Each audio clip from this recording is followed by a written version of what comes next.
è sempre per me un rally, un punto di riferimento.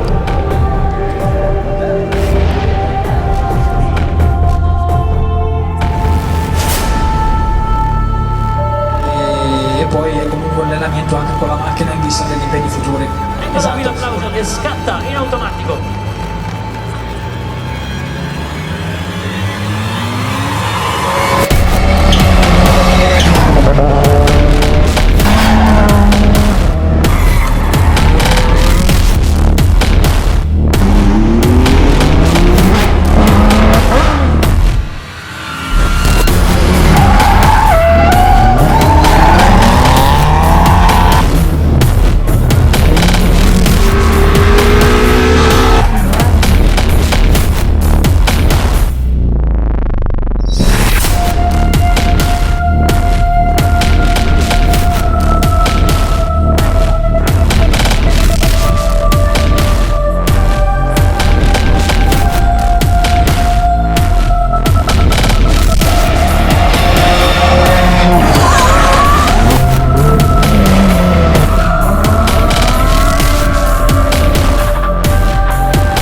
La Citroen C3.